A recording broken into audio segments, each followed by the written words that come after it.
Good evening, I'm Joan Jiguna, and thank you for tuning in to your weekly night news. The expulsion of 5 ODM rebel members of parliament could have far-reaching implications than expected. ODM is now seeking to remove the rebels from parliamentary committees, which will put President Ruto in a difficult position. If he intervenes to prevent this, it will be seen as a sign that he's not committed to the talks, and the rebels will accuse the government of betraying them. Victor Maina will report on more.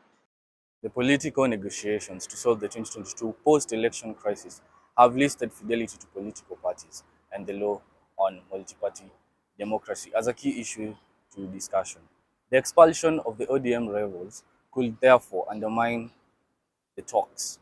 The 5 ODM rebels MPs were expelled from the party from their association with the ruling Kenya Kwanza coalition.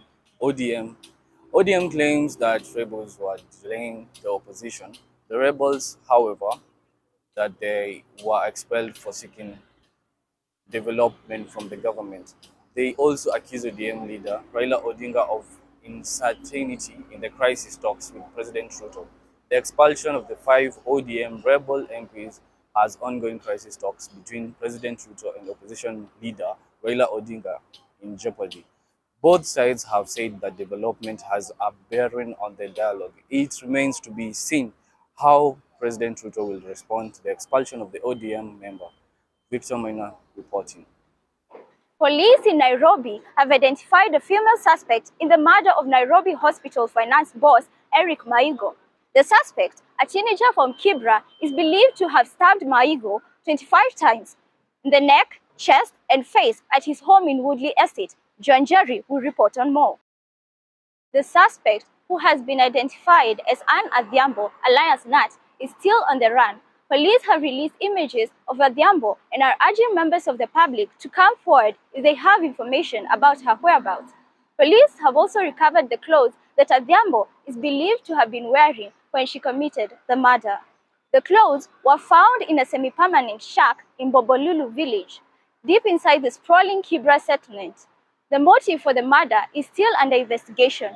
Police are urging members of the public to reach out to any nearby police station if they have information regarding the suspect. John Jerry reporting. Just in, Kenyan government will set aside 200 acres of land in Murang'a County for pharmaceutical companies to boost local manufacture of drugs. This is part of the government's effort to achieve universal health coverage, UHC.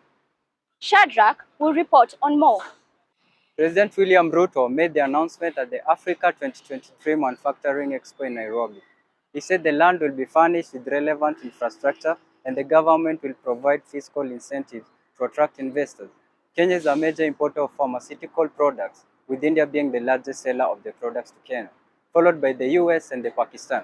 The country imported 5,000 tons of pharmaceutical products in 2022.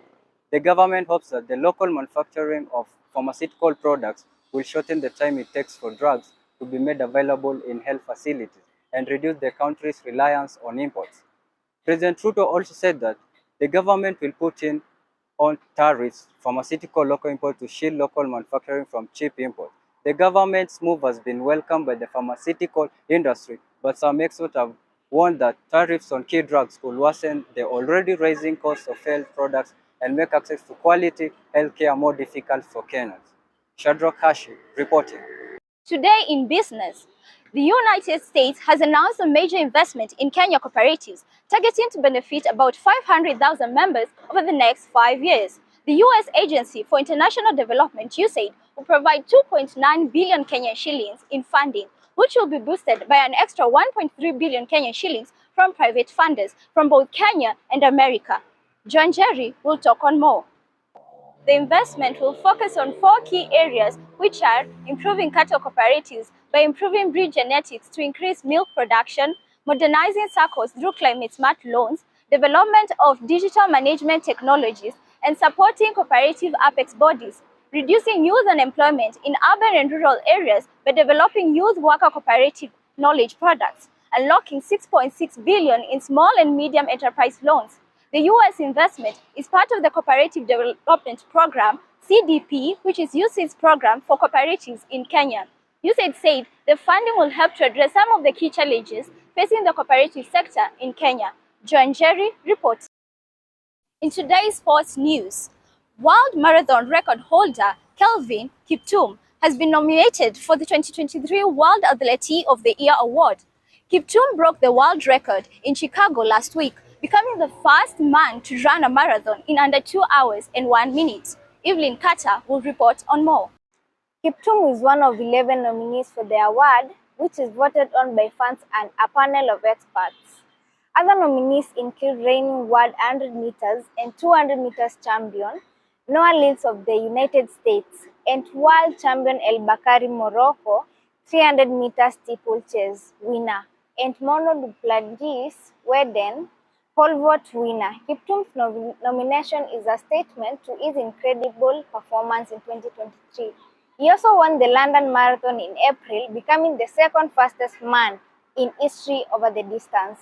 Voting for the World Athlete of the Year award closes on October 28th.